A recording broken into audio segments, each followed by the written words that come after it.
My name is Laurie Riley. I'm a published author, editor, public speaker, educator, founder of several nonprofit organizations, and advocate for underfunded people and their pets. I am also disabled. Did it surprise you that I've walked to the podium? What passed through your thoughts as I stood up from the wheelchair? Just for a silent moment, will you honestly explore your reaction? I'll give you a moment.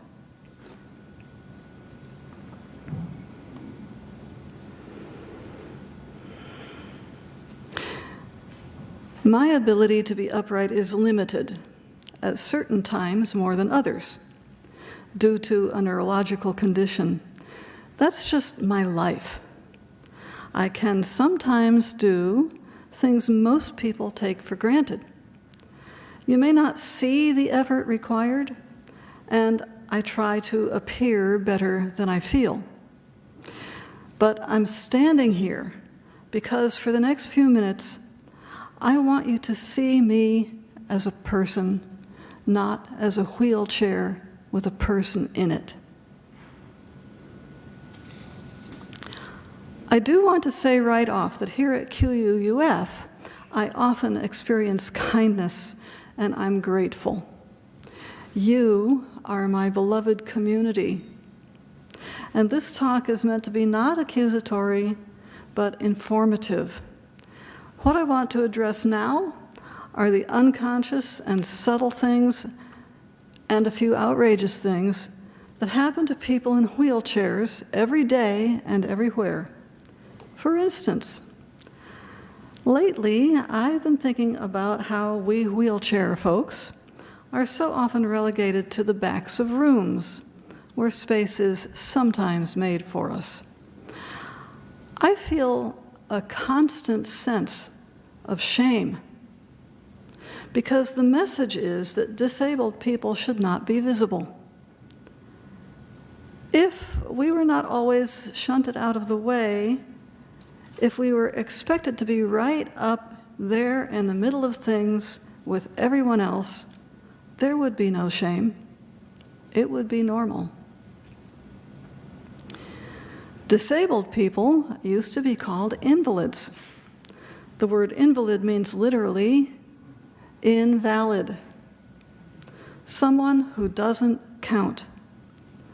The idea that if one's body isn't working well, that their mind isn't either, that we cannot contribute, that we are less than, follows us everywhere. And assuming that we can or should be fixed adds an extra layer of invalidity. If you're healthy, it's easy to think that if we were just spiritually or psychologically advanced enough, or if we just took better care of ourselves, we would be healthy too. It may be hard to accept that some things in life just happen, that life has random elements which no one is immune to. Disability is not a sign of our personal shortcoming, nor would it be if it happened to you. Those of us with disabilities are subject to assumption. An assumption is not something that is consciously made. It's a concept with no thought that it might not be true. When a disabled person does something that does not fit with an observer's assumption about them, such as when I walked to the podium just now, an observer may become puzzled, even dubious. Assumption shows up, unfortunately, even among friends. I've been told, quote, "I won't ask you to participate in such and such because I don't think you can do it." And, quote, "I didn't invite you because I thought it would be too much trouble for you." What is often really being said in both cases is, it would be too much trouble to include you. And when a friend recently asked how I was, and I replied, "I've been really busy," she said, "How can you be busy?" Do you hear the assumption in that? It's been said that disabled folks are hard to deal with. Do we really ask for too much help? Think about all the things you do for yourself without a second thought. For us, the simplest things are challenges, such as reaching something on a tabletop shelf or cupboard, using a horizontal keyboard, reaching a light switch, accessing public restrooms that always have heavy doors, and they're never automatic, reaching a door handle, getting over a door jamb, opening and closing a window, carrying a large mug of tea or coffee or a heavy plate, cleaning up after inevitably spilling something, retrieving dropped items, talking to someone above our line of sight, cooking a meal, taking a shower, getting dressed, caring for a pet, getting across a street in the time allotted by walk lights, navigating poorly maintained sidewalks, navigating on gravel walkways, accessing the means to enjoy the revitalizing effects of being in nature, not just outside, but wilderness. I really miss it. Going pretty much anywhere and getting through a day without being deeply embarrassed and frustrated by some or all of the above. It's a wonder all disabled people are not complete grumps. If it seems like we're giving you a hard time, what's really happening is we're having a hard time.